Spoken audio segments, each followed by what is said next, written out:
Alhamdulillahi Rabbil Alamin wa bihi nasta'inu ala umuri dunya waddin wassalatu wassalamu ala ashrafil mursalin nabiyyina Muhammadin wa ala alihi wa sahbihi ajma'in amma ba'd. Yang saya hormati segenap Dewan Takmir Masjid Gelora Indah Kota Purwokerto rahimakumullah. Kemudian yang saya hormati pula para hadirin sekalian, Bapak dan Ibu, serta yang berbahagia saudara-saudari dan adik-adik sekalian rahimakumullah. Alhamdulillah, marilah kita panjatkan rasa syukur kita kepada Allah Tabaraka wa Ta'ala yang telah melimpahkan kepada kita semuanya taufik, kesehatan dan juga kesempatan, sehingga pada malam hari ini kita dimudahkan oleh Allah Subhanahu wa Ta'ala bisa menghadiri pengajian rutin yang diadakan setiap ba'da maghrib. Mudah-mudahan Allah Subhanahu wa Ta'ala berkenan untuk melimpahkan kepada kita semuanya ilmu yang bermanfaat. Allahumma amin. Kaum muslimin sekalian rahimani wa rahimakumullah, bagaimana kabarnya semua? Sehat? Alhamdulillah. Insyaallah malam ini kita akan kembali melanjutkan pembahasan kitab Bulughul Maram, sebuah kitab yang ditulis oleh Imam Al-Hafidh Ibnu Hajar Al-Asqalani rahimahullahu ta'ala, yang mana kita telah sampai pada bagian kitab yang diberi nama Kitabul Jami'. Lebih tepatnya kita sudah sampai pada bab At-Tarhib min Masawi'il Akhlaq, yaitu peringatan atau wanti-wanti dari akhlak yang buruk. Dan malam ini kita akan masuk kepada hadis yang ke-30, sebuah hadis yang secara garis besar isinya adalah tentang larangan atau penjelasan dari bahayanya sifat angkuh atau sombong, ya, mirip-mirip kalau di bahasa Indonesia, ya, angkuh atau sombong. Bagaimana hadisnya? Kita langsung saja. Bismillahirrahmanirrahim. Qala al-mu'allif rahimahullahu ta'ala an ibni Umar radhiyallahu anhuma qala, dari Ibnu Umar radhiyallahu anhuma, beliau berkata bahwasanya Rasulullah sallallahu alaihi wasallam bersabda, man ta'adzama fi nafsihi, barang siapa yang dirinya itu merasa besar, ya. Kalau bahasa Jawa ini gemede begitu, ya, merasa gemede. Waqtala fi masyatihi, kemudian cara berjalannya itu menunjukkan keangkuhan, ya, atau kesombongan. Maka apa yang terjadi? Laqiyallahu wa huwa alaihi ghadbanu, maka dia akan bertemu dengan Allah Subhanahu wa Ta'ala pada hari kiamat dalam kondisi Allah Ta'ala murka, marah kepadanya. Ini hadis yang diriwayatkan oleh Hakim ya dan Ahmad dan dinilai sahih oleh Syekh Al-Albani rahimahullahu taala. Baik. Tadi gimana isi hadisnya? Barang siapa yang merasa dirinya itu nopo besar ya. Merasa hebat, gemede ya. Kemudian cara berjalannya juga menunjukkan apa? Keangkuhan. Maka nanti pada hari kiamat orang yang kayak gini nih ya akan bertemu dengan Allah Subhanahu wa taala dalam keadaan Allah taala marah ya kepada dirinya. Baik. Kaum muslimin sekalian rahimani wa rahimakumullah.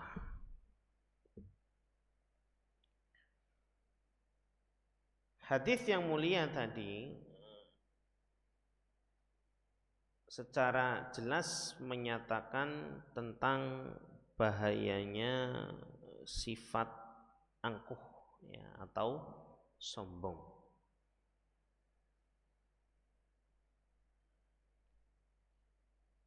Dan di dalam hadis yang lain ya, yang pernah kita singgung juga bahwasanya sombong atau al-kibru itu dijelaskan oleh Nabi SAW di dalam hadis riwayat Muslim ya. Nabi SAW bersabda, al-kibru batarul haqqi wa ghamtun nas. Yang namanya sombong itu adalah batarul haqq, menolak kebenaran.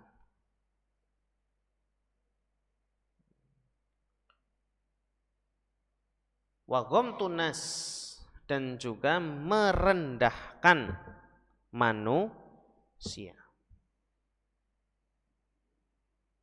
Ya, jadi sebenarnya sombong itu ya ada dua bentuk. Yaitu pertama menolak kebenaran. Ya, artinya kadang mungkin ada orang yang sebenarnya sudah mendapati kebenaran di depan matanya begitu ya. Mungkin ada orang yang menasehati ya. Sudah penjelasannya juga baik sekali, tapi ya karena ada sombong di dalam hatinya sehingga apa? Ditolak. Ya, enggak mau menerima kebenaran.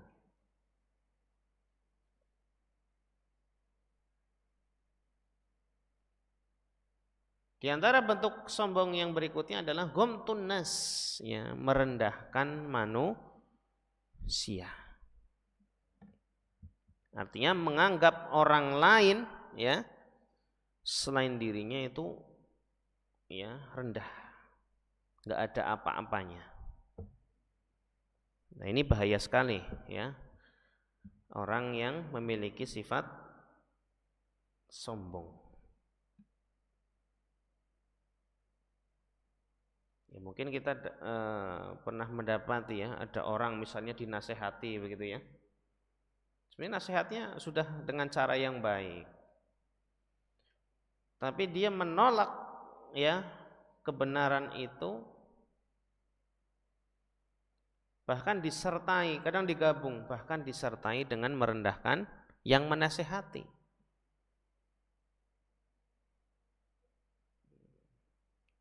Misal dinasehati untuk ya Mas ayo atau Pak ya, ayo sholat Pak, misal gitu ya, nasihat sederhana. Kemudian apa? Ditolak. Kosi sapa? Ya. Kombok bocah wingi ya. Itu menolak kebenaran plus merendahkan sia. Kadang digabung itu, ya. Nasihatnya ditolak, ya. Malah ditambahi hina-hinaan, ya. Ini orang yang sombong semacam itu. Itu contoh, ya.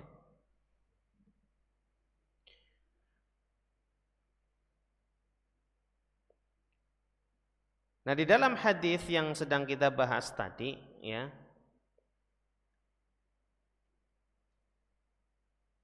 ini bentuk kesombongannya diungkapkan dengan apa? Man ta'adzama fi nafsihi, merasa besar, ya. Merasa hebat, gemede.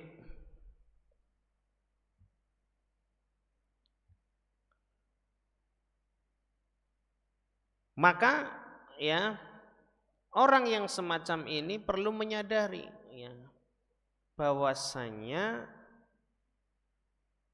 tidak ada yang lebih besar, tidak ada yang lebih agung daripada Allah Subhanahu wa ta'ala. Orang yang dirinya itu merasa hebat, merasa mulia, ya, merasa besar, perlu menyadari bahwasanya yang pantas, ya, mendapatkan keagungan, kemuliaan itu hanya Allah Subhanahu wa ta'ala. Makanya, ya, di dalam sebuah hadis riwayat Imam Ahmad, di dalam hadis qudsi, Allah Subhanahu wa ta'ala mengingatkan, al-kibriya'u ridai, kesombongan adalah selendangku. Ini siapa yang berfirman tadi? Allah Subhanahu wa ta'ala, ya, hadis qudsi. Kesombongan adalah selendangku. Wal 'azamatu izari, dan keagungan adalah sarungku. Man naza'ani wahidan minhuma, barang siapa yang mengusikku dalam dua hal ini. Artinya apa? Kok ada orang yang bersifat sombong, ya? Ada orang yang merasa hebat, merasa agung, mulia. Ini berarti telah mengusik, ya, mengambil, ya, selendang atau sarungnya, pakaiannya Allah Subhanahu wa ta'ala. Maka akibatnya apa? Qadhaftuhu finnari, maka aku, Allah Subhanahu wa ta'ala, akan melemparkan dia ke dalam neraka jahanam. Ya. Maka kita nggak boleh sombong, ya, nggak boleh merasa hebat, merasa besar, ya. Karena sombong dan keagungan itu pakaiannya sinten? Allah Subhanahu wa ta'ala. Ya, dan memang Allah itu pantas. Ya, kalau sombong itu memang Allah niku napa? Pantas. Ya. Allah adalah raja, ya, dari segala raja. Allah memiliki segala sesuatu. Allah maha kuasa atas segala sesuatu. Allah maha kaya. Ya, pantas sombong. Lah, kok ada manusia yang nopo? Sombong, merasa gemede. Pas napa mboten? Enggak. Biasanya yang menyebabkan orang merasa hebat, merasa besar, ya, kemudian sombong, itu karena apa biasanya, Pak? Harta. Kaya. Ya. Pendengarannya salah tapi benar ya, Pak. Ya. Ya begitu ya. Biasanya karena hartanya. Kita ambil satu saja, Pak. Sombong karena harta.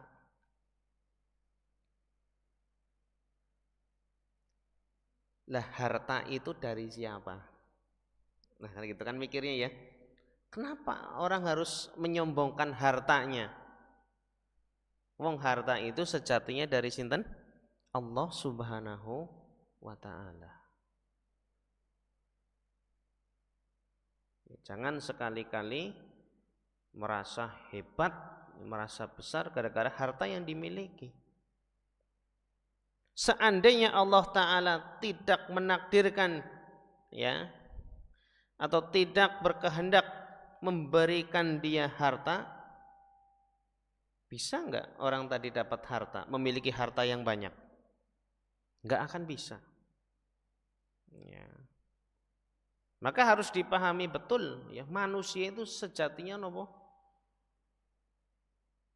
Ya enggak punya apa-apa ya, kecuali apa yang diberikan oleh Allah Subhanahu wa taala.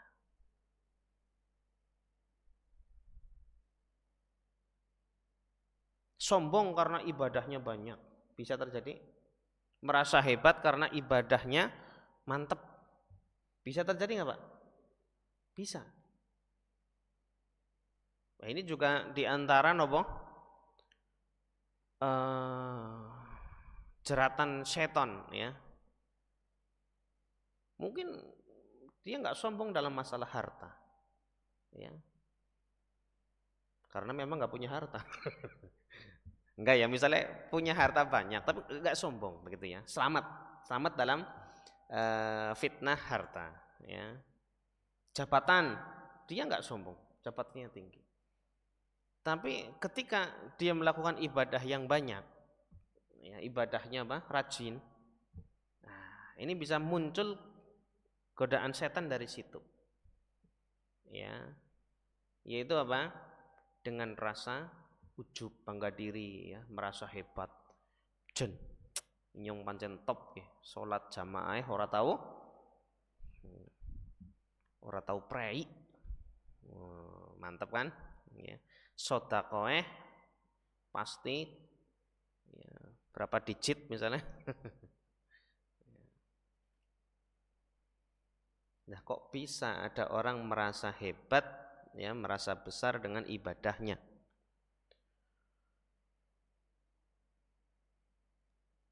Maka perlu diingat bahwasanya ibadah itu adalah taufik dari Allah Subhanahu wa taala. Orang yang bisa menjalankan ibadah ya, sejatinya berarti dia diberi pertolongan oleh Allah Subhanahu wa taala. Bukan karena napa? Semata-mata kehebatan ya atau kemampuan dari seorang hamba, tidak. Ya. Allah Subhanahu wa taala yang telah memberikan hidayah. Sehingga ya dia bisa beribadah.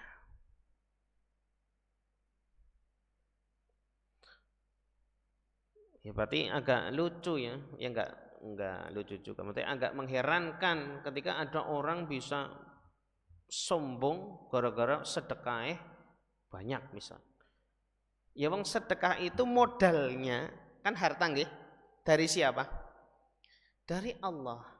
Kemudian dia bisa menyedekahkan hartanya itu adalah berkat taufik dari Allah Subhanahu wa taala.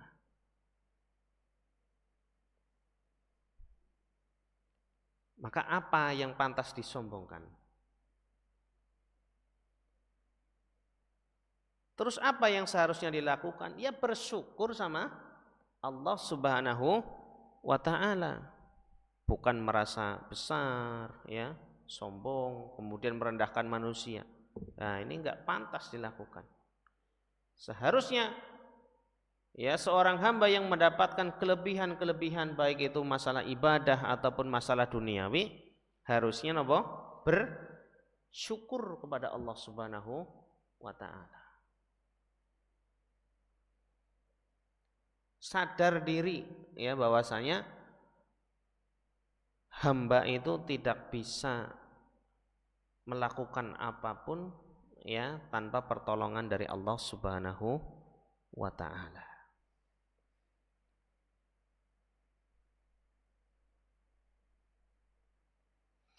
Kaum muslimin sekalian rahimani wa rahimakumullah.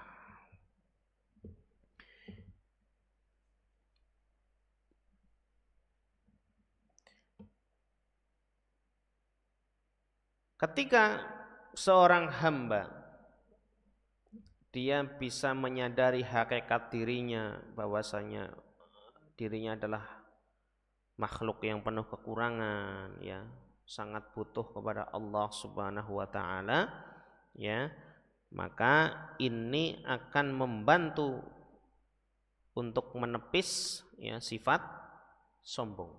Ya, harus tadi sadar diri, ya. Posisi seorang hamba atau status seorang hamba, ya, itu tidak punya apa-apa, ya, kecuali yang telah diberikan oleh Allah Subhanahu wa taala.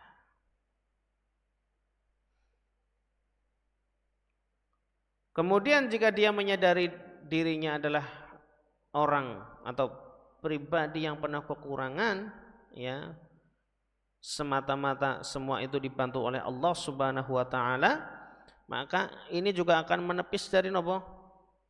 Perilaku merendahkan orang lain.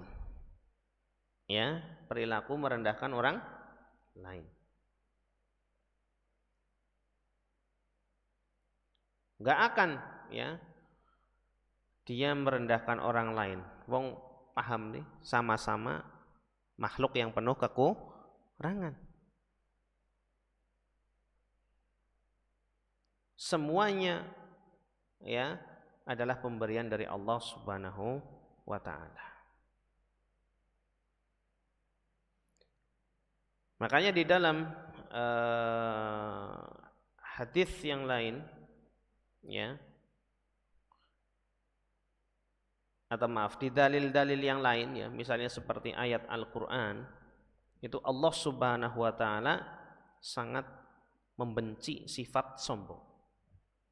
Ya, tadi sebagaimana sudah disinggung, ya, orang yang mengambil dua pakaian, salah satu dari dua pakaiannya Allah Subhanahu wa taala, ini akan dilemparkan ke neraka Jahannam. Dan di dalam ayat Al-Qur'an juga disebutkan demikian. Contohnya di dalam Al-Qur'an surat Az-Zumar ayat 72, ya, Allah taala berfirman, "Fabi'sa mathwal mutakabbirin." Neraka Jahannam itulah seburuk-buruk tempat tinggal bagi orang-orang yang menyombongkan diri.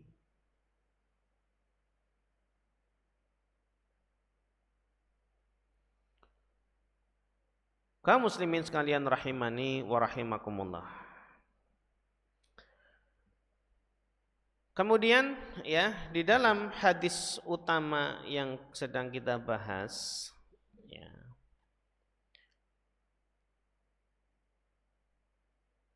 dijelaskan atau diberi contoh, ya, beberapa bentuk atau wujud, gitu ya, wujud dari sombong. Nah, Nabi SAW di dalam hadis yang tadi kita bahas mengungkapkan dengan apa? Wahtala fi masyatihi. Nah, bersifat angkuh atau sombong ketika berjalan. Ini menunjukkan apa, Pak? Yang namanya kesombongan itu ternyata bisa diwujudkan, ya, atau diekspresikan dengan berbagai bentuk, ya. Contohnya dengan apa? Cara berjalan. Cara berjalan yang menunjukkan kesombongan beripun, Pak? Ada yang bisa kasih contoh mungkin? Ya.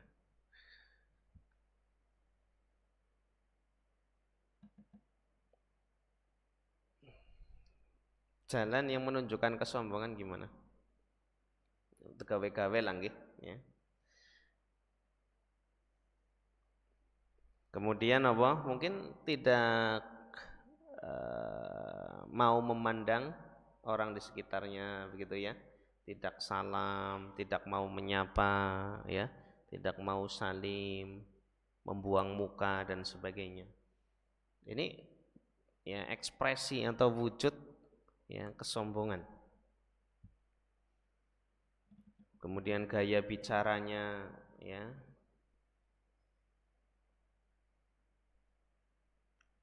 Makanya di dalam surat Luqman ayat 18 ya, Allah Subhanahu wa taala juga mengingatkan dari sifat yang buruk ini.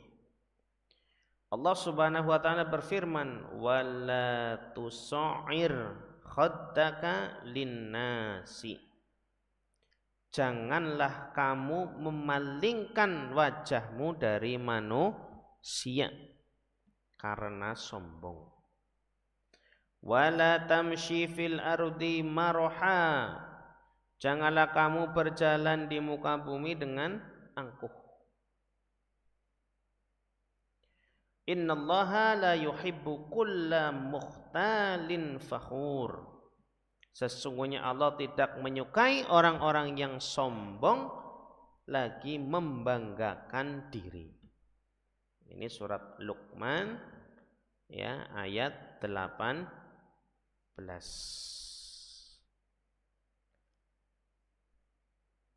Nah, berarti di ayat ini kita dapat faedah Pak tadi ya. Jadi sombong itu mungkin dari hal-hal sepele ya, yang mungkin tidak dipikirkan seperti tadi ya, bentuk ekspresinya adalah seperti cara berjalan ya. Kemudian memalingkan muka. Pernah menjumpai orang-orang semacam ini Pak? Kalau jalan ya papasan, tidak mau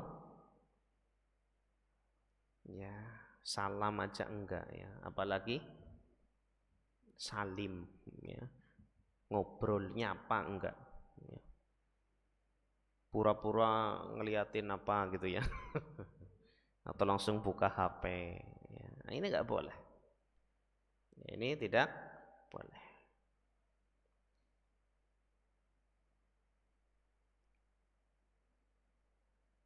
Makanya kita disyariatkan untuk contoh ya, kita disyariatkan untuk memberi salam terlebih dahulu ya dalam kondisi-kondisi tertentu.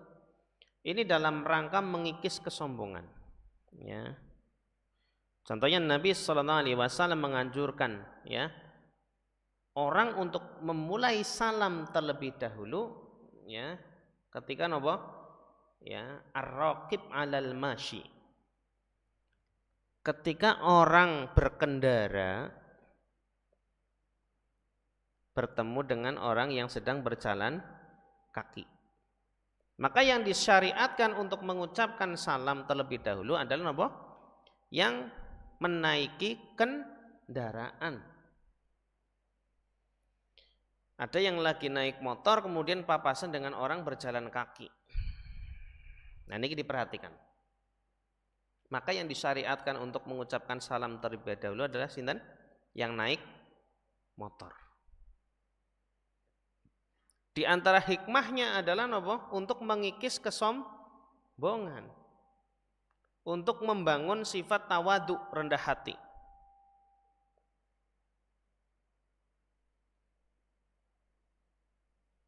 Naik mobil ya di jalan yang desa begitu nggih Pak, yang sempit. Nah, papasan sama orang rombongan jalan ya, atau satu lah ada orang jalan. Maka hendaknya ya orang yang bawa mobil itu apa? Ucapkan salam terlebih dahulu, buka jendelanya begitu nggih. Kemudian mengucapkan salam. Coba kalau misalnya mobilnya kacanya tetap ditutup, bablas bae. Yang lagi jalan ngatain apa, Pak? Sombong temen kata niku nggih. Padahal mungkin tetangganya, ya, orang yang kenal. Ya karena yang pas demikian, ya.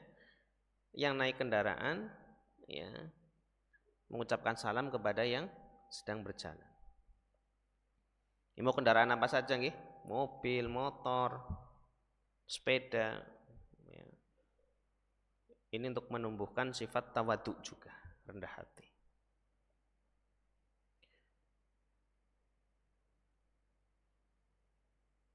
Kemudian juga ya orang yang berjalan ya wal masyi 'alal qa'id. Orang yang berjalan kemudian berpapasan dengan orang yang sedang duduk ya. Lagi jalan kaki ya, kemudian berpapasan dengan orang yang sedang duduk. Biasanya orang yang sedang duduk itu adalah orang yang asli wilayah situ begitu nggih. Biasanya kan begitu ya. Jalan kaki sedang duduk mungkin di depan rumahnya ya, di pos ronda ya, maka kita ucapkan salam kepada ya orang yang sedang duduk. Ini juga menunjukkan apa? Sifat menghormati. Kalau bisa menghormati orang lain otomatis ya ini akan mengikis sifat sombong. Ini dari cara berjalan saja sudah apa? Bisa menentukan ini sombong atau tidak.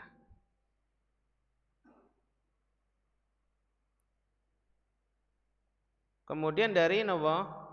Ekspresi wajah ya. Mungkin mengucapkan salam tapi wajahnya kayak ya jen. Assalamualaikum Pak. Waalaikumsalam. Nah, kurang enak ya. Kurang enak. Maka senyumlah ya yang ramah ya dengan orang lain. Jadi itu ya, di sini dikatakan ya di dalam hadis di antara bentuk ya kesombongan adalah berjalan ya dengan keangkuhan. Ya, tadi kita jelaskan di antara bentuknya adalah nopo? Mungkin dari sisi tidak menyapa ya, tidak memberikan salam ya, kemudian memalingkan wajah dan sebagainya. Dan tentunya bentuk kesombongan yang lebih berat lagi banyak ya. Ini dicontohkan dari sisi cara berjalan. Kemudian Bapak Ibu sekalian rahimani wa rahimakumullah,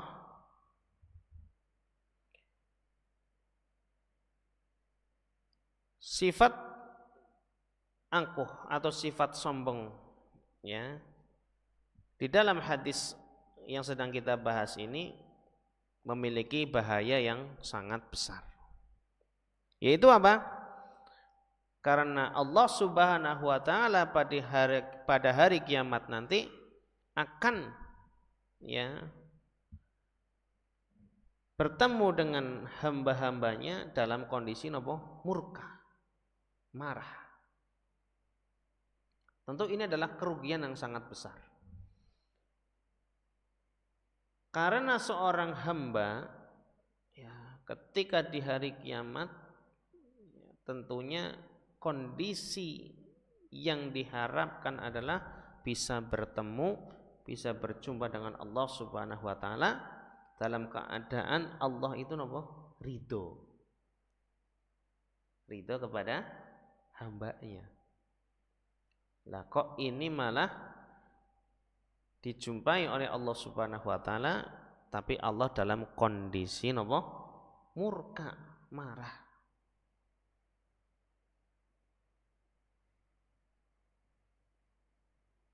Tentu ini kerugian yang sangat besar.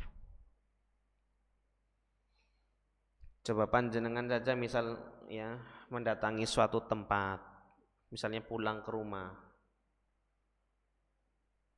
kok istrinya marah-marah, gimana?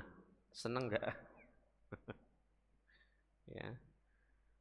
Atau pulang ke rumah orang tuanya sedang marah ke kita, kan nggak seneng ya. Lalu bagaimana, bayangkan coba, bagaimana ketika nanti di hari kiamat justru Allah Ta'ala ya bertemu dengan hamba dalam kondisi apa? Marah. Ini adalah kerugian yang sangat besar. Ini nanti efeknya bisa kemana-mana, ya, karena tidak mendapatkan ridho dari Allah Subhanahu wa Ta'ala. Makanya di dalam hadis yang lain disebutkan bahwasanya Nabi sallallahu alaihi wasallam bersabda, la yadkhulul jannata man kana fi qalbihi mithqalu dzarratin min kibr. Tidak akan masuk surga orang yang di dalam hatinya ada kesombongan meskipun sebesar dzarrah. Ya. Dzarrah ini kadang diterjemahkan dengan biji sawi, ya, semut, ya, atau atom. Intinya menunjukkan apa? Sekecil apapun kesombongan, ini bisa menjadi sebab terhalangnya seorang hamba masuk ke surga.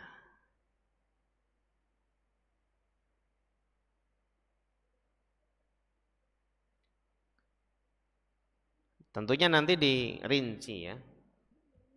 Sebagaimana sering kita sampaikan, kalau ada ancaman tidak akan masuk surga, ini dilihat kondisinya ya. Jika memang orangnya adalah orang kafir, maka jelas maksudnya adalah ya memang tidak akan masuk surga selamanya, artinya di neraka terus. Tapi kalau memang orang yang beriman ya, kemudian dia terkena ancaman tidak akan masuk surga ya, maka ini maksudnya apa? Tidak akan masuk surga secara langsung.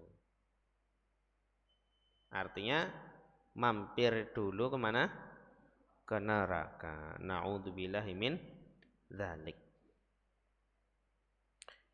Baik, kaum muslimin sekalian rahimani wa rahimakumullah. Demikian yang bisa disampaikan pada pengajian malam ini. Ya, intinya secara garis besar yang kita bahas adalah tentang bahayanya sifat angkuh dan sombong. Ya, yang mana sombong ini diantara bentuknya adalah merasa merasa besar, merasa hebat, gemede, atau juga diwujudkan dengan cara berjalan. Ya. Tadi contohnya kita kasih beberapa ya, jadi banyak mungkin ya. Cuma hanya beberapa yang terbayang di pikiran saya itu, misalnya tidak salam, tidak nyapa begitu ya, buang muka ya.